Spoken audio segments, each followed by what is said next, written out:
Саламатсыңдар ма, құрметті білім алушылар?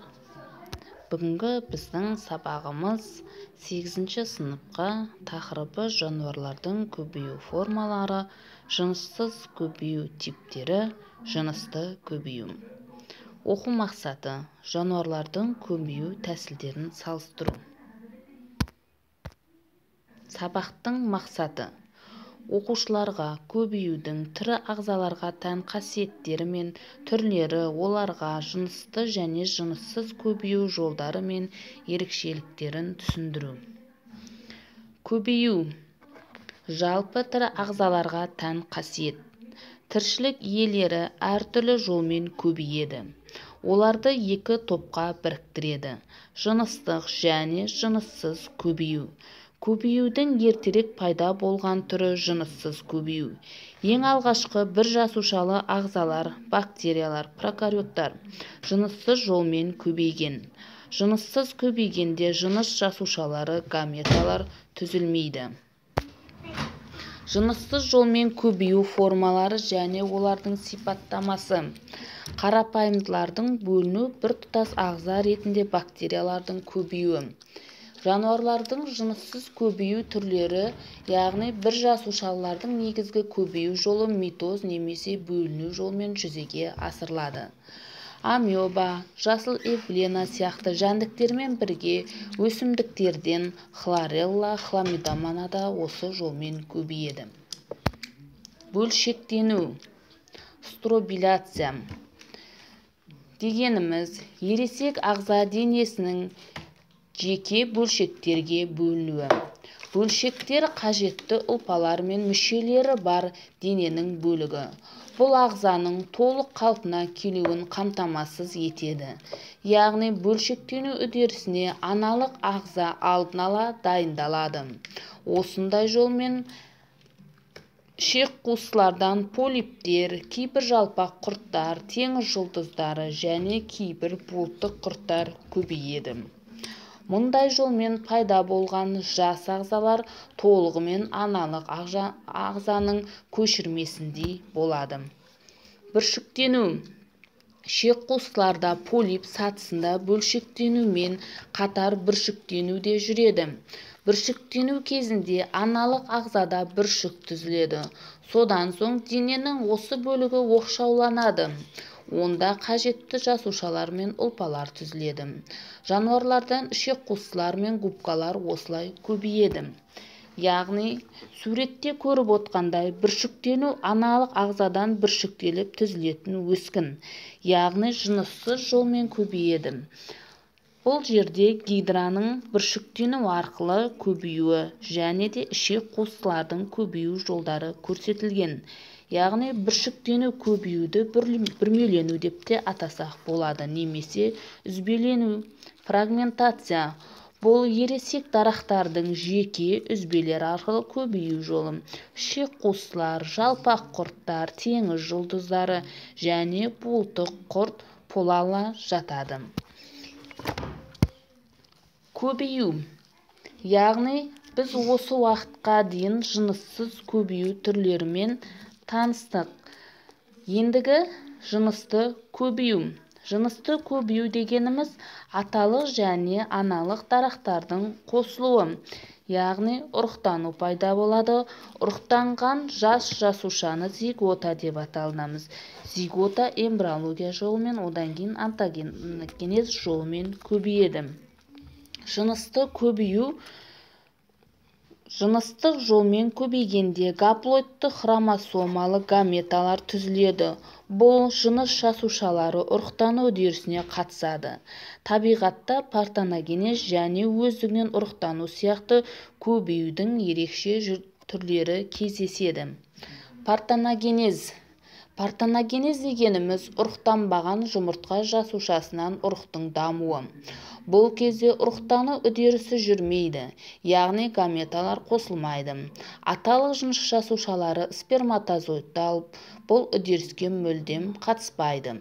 Сондықтан партеногенез кезінде тек аналық белгілердің ұрпақта қайталануын орын алады.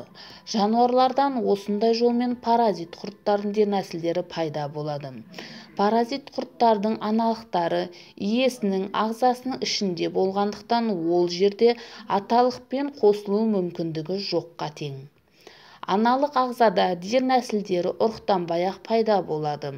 Омыртқасыздардан партеногенез жолмен биттердің жазғы дернәсілдері дафния, ұсақ шаян тәрізділер және аралардың аталықтары пайда болады. Ұрықтану дегеніміз жыныс гаметалары сперматозоид пен жұмыртқа жасушаларының қосылуы. Ұрықтану өсімдіктерге де жануарларға да тән үдеріс. Ұрықтанудың екі түрі бар: өздігінен ұрықтану және айқас ұрықтану. Өздігінен ұрықтану тек қос жынысты ағзаларда жүреді, ал партеногенез сияқты көбінесе паразит жануарларда болады. Бірақ көптеген паразитті қос жынысты жануарларда өздігінен ұрықтану жүруі мүмкін емес. Бір жануардың ағзасында аналық жұмыртқа жасушасы мен аталық сперматозоид түзілгеніне қарамастан ешқашан өздігінен ұрықтану жүрмейді. Бұл құбылысты жауын құрттардан көруге болады. Қысқы тыныштықтан кейін көктемде белсенді түрде ұрықтар пайда бола бастайды. Содан соң жауын құрттар жұп құрады. Сөйтіп өзара аталық гаметалары бар сұйықтықтарымен алмасады. Демек, әр жауын құрт екінші бір жауын құрттың аталық гаметаларын алып, өздерінің аталық гаметаларын соларға береді. Содан соң барлық жауын құрттар аналық құртқа айналады. Оларда ұрықтары бар сұйықтық жұмыс істеуін тоқтатады да аналық жұмыртқа бездері белсенді түрде жұмыс істей бастайды. Түзілген аналық жұмыртқа жасушалары екінші жауын құрттан алынған спермамен ұрықтанады. Жауын құрт өздігінен ұрықтана алмайды. Осылай генетикалық жағынан түрлі ұрпақтар пайда болады. Сонымен бірге әрбір ұрпақ өз ұрпағын қалдырады. Демек, тек аналықтары ғана емес, барлық жауын құрттар ұрпақ қалдырады. Сонымен айқаспалы ұрықтану арқылы кейбір ішекқуыстылар, буын аяқты ұлулар, тағы басқалар көбейеді.